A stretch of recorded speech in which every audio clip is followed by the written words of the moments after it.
Mesdames et messieurs, bonsoir et bienvenue au TVC Nouvelles du 16 juillet 2020. En manchette ce soir, plusieurs régions de l'Ontario entrent dans la troisième phase de déconfinement. Une rentrée scolaire critiquée en Ontario, une vidéo sur les agressions sexuelles faites aux femmes et pas d'ouverture prochaine pour le parc aquatique Calypso.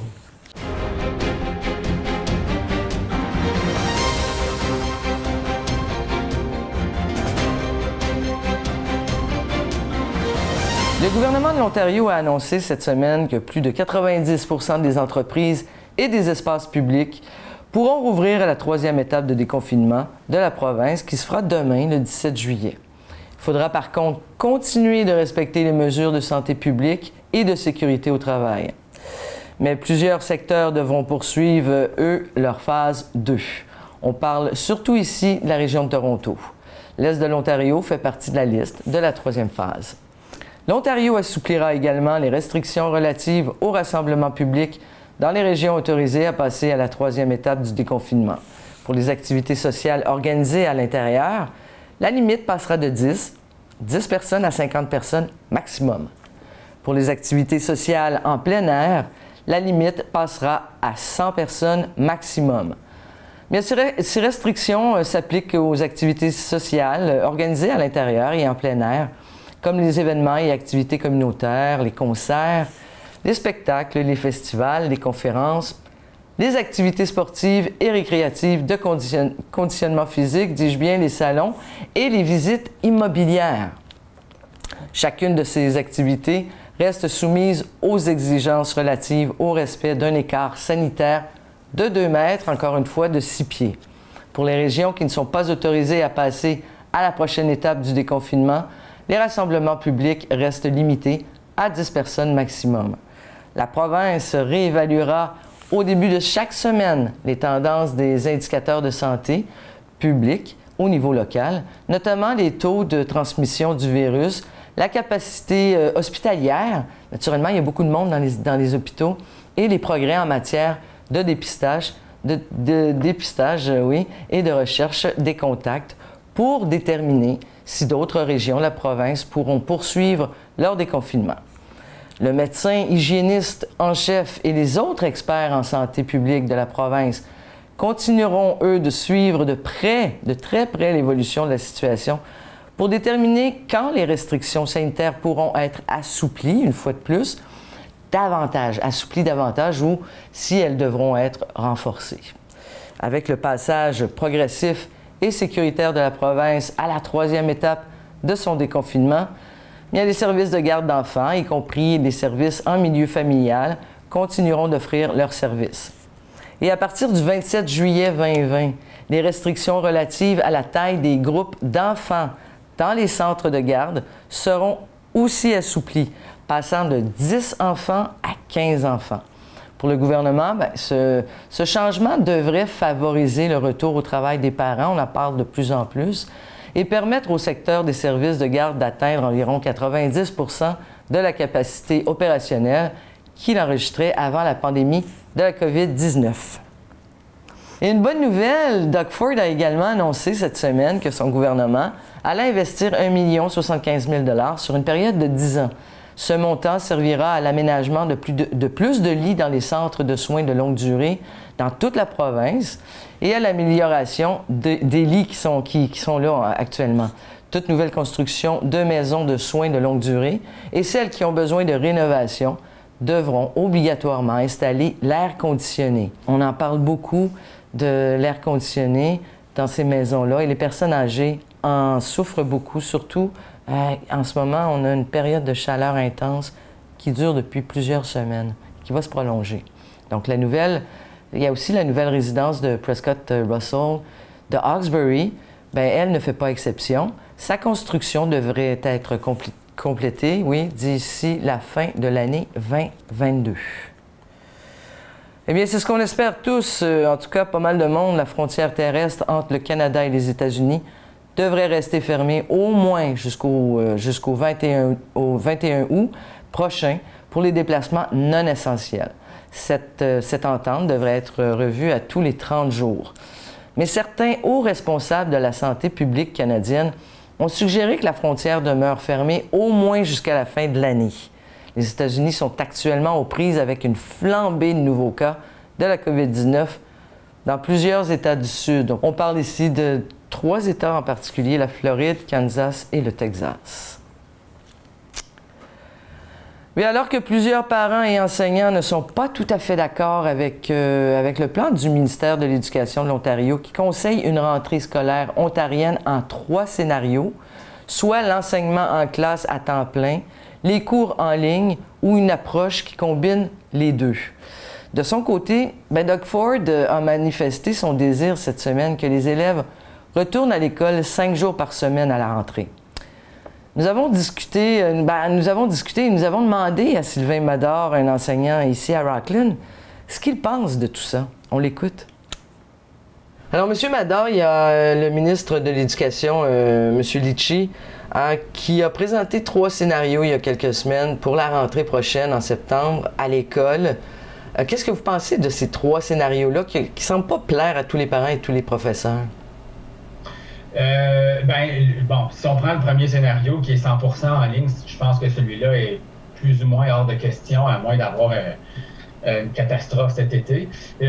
Ensuite, il y a 100% à l'école, puis je pense que le scénario qui plaît le moins, qui pose le plus de défis, c'est le scénario hybride, c'est-à-dire un mélange à l'école et en ligne. Et puis ça, c'est encore moins évident, je pense, pour tout le monde, autant pour les enseignants, les élèves et les parents. Mais là, on dirait que dernièrement, les gens on semble pousser de plus en plus vers un retour 100% à l'école. Il y a même le premier ministre Doug Ford qui a fait des déclarations récemment. Exactement. Lui, il pousse pour un retour à 100%. Oui. On entend des médecins en chef chez CHEO qui poussent pour un retour à 100%. Oui. Donc, c'est ce qu'on prône vraiment et c'est ce qu'on souhaite, je crois. Vous souhaitez ça, M. Mador? Absolument.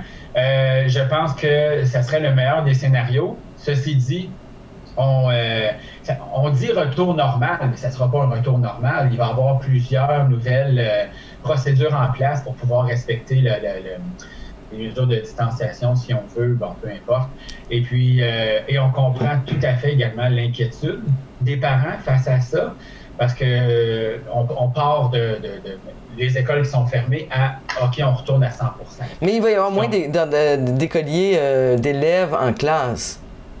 Pas nécessairement. Pas si on regarde pour un retour normal entre guillemets, un retour à 100%, ça va être les classes normales, mais il va y avoir certainement plusieurs adaptations au niveau des procédures, au niveau des façons de faire.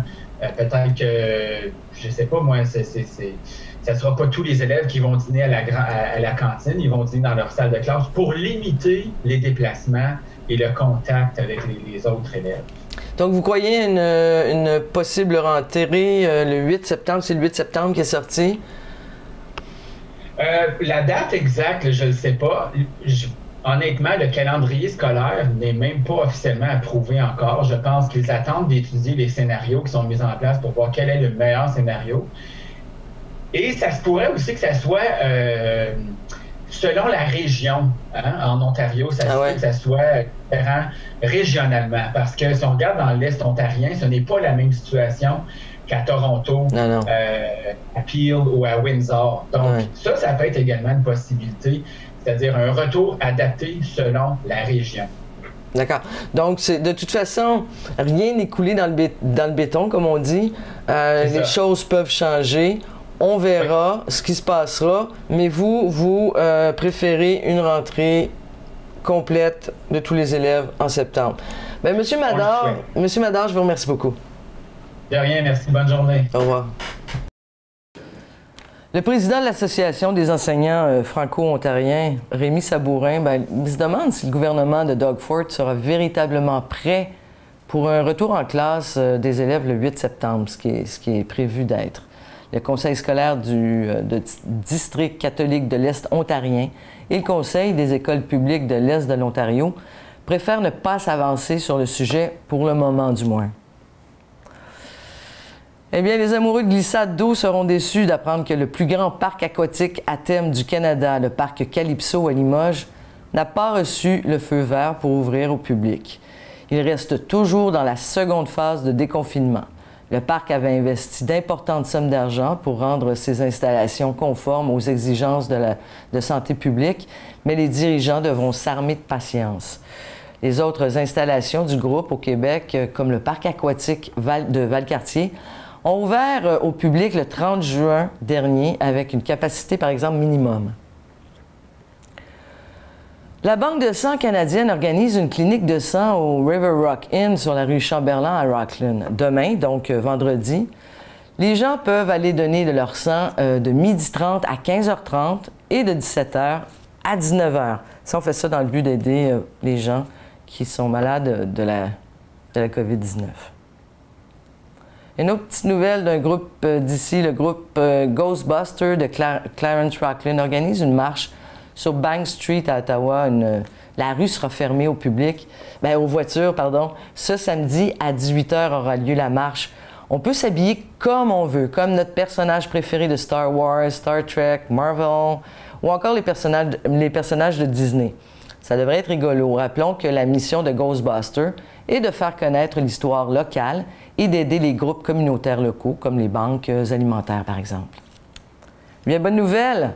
La friperie Hearts Consignment vient d'ouvrir ses portes et a fait son ouverture officielle le 13 juillet dernier, ici à Rockland. Voisin du M&M, la friperie, qui propose pour le moment des vêtements à prix modique pour les femmes, aura eu raison de la pandémie. On peut écouter la propriétaire nous en dire un petit peu plus. Okay, I'm here with Jill, the owner of Hearts Content Ladies Consignment, and you are opening today in just a few July 14th. No, July 13th. 13th. And you, yeah, of course, and you were waiting since May to open, eh? We really had a problem with the pandemic and everything trying to go ahead and proceed, but it's been slow, so we're very pleased to be able to open up today. So everybody can come here and it's less expensive. You got it. So everything in this store is actually owned by someone in the community, and my job is just to resell it. So things, some are new, but most have been previously owned and washed and loved, and they're being sold at a discounted price here, and then a portion of that money goes back to the person who's selling it into the community. Oh, okay. Oh, wow, that's great. And for the moment, it's only for ladies. You got it, yeah. So right now we're focused on ladies' clothing, accessories, shoes, outerwear, that kind of thing. We do jewelry. If it goes well, if people come and enjoy the idea, then we'll probably expand and maybe do home goods or men's or kids or something like that. I think the consignment idea is sort of new to the community, so we'll see if it takes off. And you're waiting a lot of person today for your opening? Oh gosh, I hope so. I hope so. We'll see how busy it gets. You know, I kind of came in today with the idea of if one person comes that I don't know, I'll be happy. So it might be slow to start, but we're trying to get the word out. Well, good luck, Jill. Thank you so much. Thank you. Alors, comme elle le dit, pour le moment, c'est juste pour les femmes. Elle débute. Elle devait ouvrir au mois de mai, mais à cause de la pandémie, elle a été retardée. Puis là, elle payait son loyer, donc il fallait ouvrir. Puis pour elle, c'était le bon moment. Puis en plus, on rentre dans la troisième phase. Pour le moment, comme elle disait, c'est juste pour les femmes, mais tranquillement, pour les hommes et pour les enfants, il va y avoir des trucs pour vous autres. Alors, je vous invite à regarder l'émission À la table ronde qui a été publiée hier, mercredi, sur notre page Facebook. L'invité, Brian Saint-Pierre, parle de la chanson qui a été créée pour dénoncer les agressions sexuelles chez les femmes. Une demande qui avait été faite, oui, par Anne Jutra, la directrice générale du Centre Nova Calax francophone de Prescott Russell. On regarde un extrait de la vidéo. Le viol, c'est pas ton affaire. Puis de toute façon, non, c'est non, me semble c'est assez clair. Mais quand t'es au bureau, Puis elle se verse un verre d'eau, puis tu vois un coin de brassière. Tu y penses même pas, baby. Tu lances un petit commentaire. Non, non, non, non. C'est pas juste une joke, mon oncle. C'est de l'agression. Tu te gênes pas de siffler quand tu vois une craque en toi? Non, non, non, non. Ben, si les gens sifflaient à chaque fois qu'ils voyaient la tienne, tu dirais... Non, non, non, non. On pense et je pense que cette chanson deviendra sûrement la chanson phare de Calax francophone de Prescott Russell.